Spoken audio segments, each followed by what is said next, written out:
Hi guys, it's Didi here. In today's video we're going to talk about how to keep calm and carry on. We live in an environment that we're constantly overstimulated, overwhelmed, we find it difficult to unplug, and we feel more stressed and more anxious than ever before. If you think of it, 100 years ago or 150 years ago, people did not have the amount of stimulation we have now, and it was so much easier for them to reconnect with themselves and with nature. But nowadays it's much harder. And what's most annoying for me is when people say, just relax, take it easy, don't stress out, as if this is something which is super easy to achieve. I know it's not. Some people are really calm by nature and they're lucky. Other people like me, we need to put something in practice. We need to create some sort of routine to make sure that we work on practicing our patience skills and calm skills. So how to cultivate calmness? The first thing is meditation and mindfulness. And I know before you scream, stop it with this meditation. Everyone talks about meditation nowadays. The truth is that it really helps. You have to check for yourself which sort of meditation or mindfulness practice can help you, but the mindfulness is the foundation for a calm mind. So I can say for myself, the time when I practiced mindfulness on a daily basis for months and months was the time when I was pregnant. I've never been ever happier in my life than the time when I was pregnant. And lots of people around me would say, oh Didi, it's easy because of the hormones, but that's not true. I changed jobs twice when I was pregnant. At the end I had some sort of complication when they say I'm not supposed to walk or I'm not supposed to lift stuff, and I had to stay almost in bed, not really in bed, but for a month. And what saved me was that for 9 straight months, since the moment I got pregnant, I was doing a meditation. I did not know it was meditation. For me, it was visualization of light coming into my body. I can feel all my organs, then I can send light to my belly. But I was super consistent. I would do that for 30 minutes, 9 months. And on the last 2 months, I did lots of mindfulness. I got a training of mindfulness and then lots of relaxations. And honestly, guys, I never ever in my life felt as good as I felt during my pregnancy and the time before I gave birth. So I know it works, definitely works for me. Some people say I'm super irritated with the mindfulness and the meditation because I don't know how to do it. If I sit down and do it, there are thousands of thoughts that are coming to my mind. And in fact, everybody experiences the same things. The thing is, if you practice often, it's gonna get quieter. I can speak from experience. I went to the Vipassana meditation this year for 10 days. I couldn't believe on day 4, 5, 6, 7 how much quieter it got into my mind. So choose something which works for you. You can just start with 2 minutes a day. Sit down and feel the chair. Feel your legs on the chair. Feel your feet on the floor. Look around as if you are looking for the first time. Find a mindfulness practice or teacher who works near to you, or a yoga and mindfulness go pretty well together. And don't get irritated if you have thoughts coming to your mind. If they come to your mind, you just say, it's fine, these are thoughts, and then go back to your breath or go back to your presence. You can practice mindfulness in the bus while you are traveling to somewhere. You can practice it while you're waiting on a big line. Instead of being irritated or frustrated, you can just observe people around you. And don't forget, mindfulness is how to be present, stay present in the current moment, have an awareness of this current moment, and then have awareness of your thoughts without judging them. So you have thoughts, everybody does, don't judge them. Second thing is walk in nature. And when I say that, I realize how lucky I am to live where I live and have parks around, but also how much luckier we are in a way in Europe because we don't really drive cars that often. And I remember when I was reading the personal development books before, and they say you have to take care of your physical state, and they would say, make sure you walk at least 15 minutes a day. I would laugh because I'm like, everybody walks 15 minutes a day. For me to get to the tube station and to take the train to go to work and back, it's at least 30 minutes walk. But then I realized lots of people put their bags in their cars and they drive. So if you're in this position, make sure you find some sort of not exercise, but a way that you can walk 10 minutes in the nature.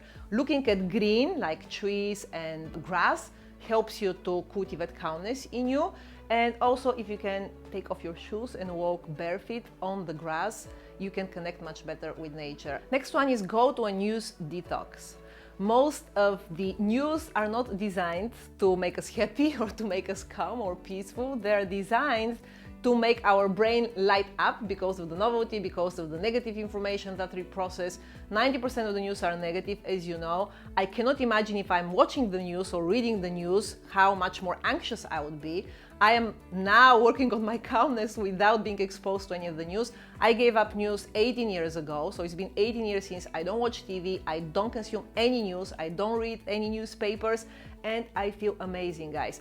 And I've had probably in my life 4 times conversations with people who would say, how can you not do that? You are not informed, you don't know what's going on in the world. That means that you're ignorant, or how can you keep a conversation if you go somewhere?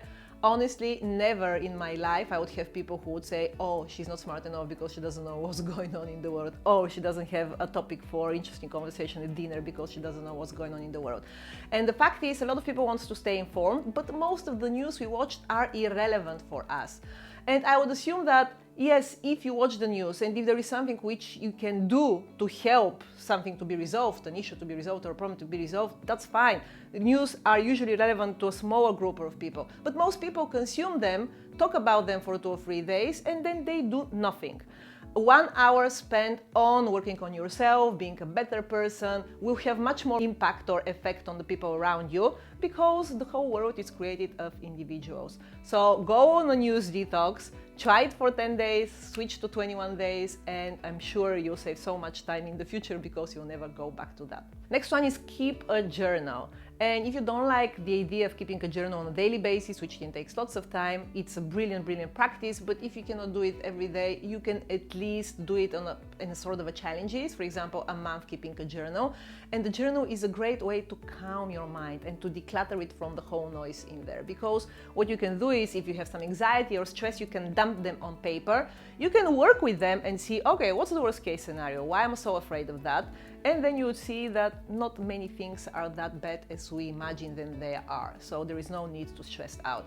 And if you make as a part of the journal a gratefulness practice, which means what are 3 things that I'm grateful for, then I can guarantee you will become automatically a much more calmer person. As Tony Robbins says, if you are grateful, if you are in a state of gratefulness now, there is no room for pain, there is no room for anxiety, or there is no room for fear, because these are the other emotions that drives us. So anytime when you feel stressed, find things to be grateful for, make it a daily practice. And for those of you with kids, do it with your kids. You can ask them not what you're grateful for, but what good thing happened today? Can you tell me more about it? The last thing is really fun. Make a list of the 10 people that make you happy. And this can be your friends or family, or this can be people who you don't know, or books, or people who you're exposed to through YouTube.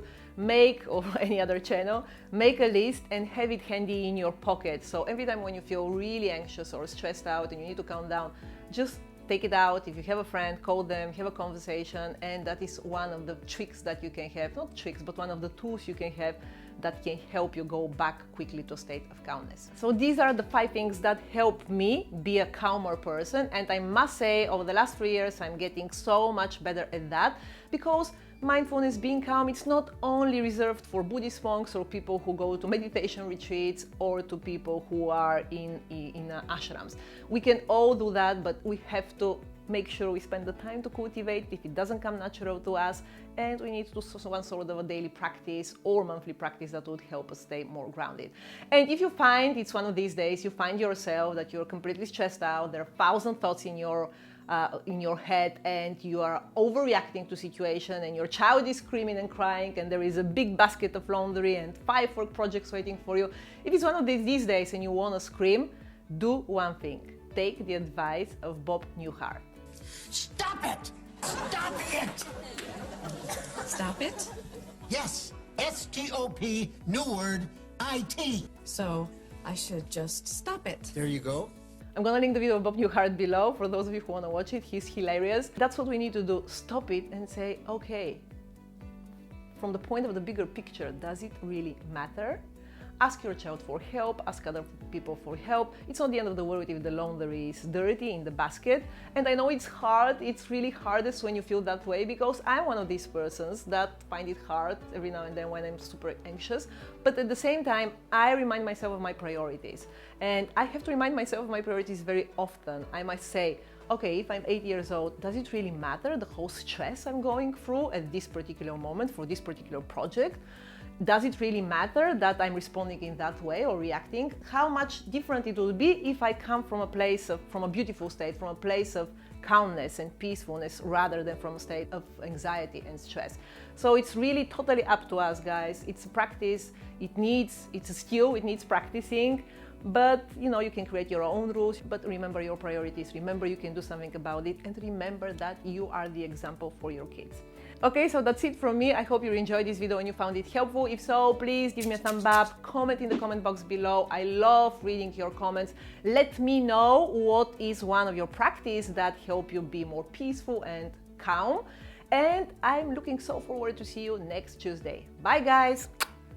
Peace.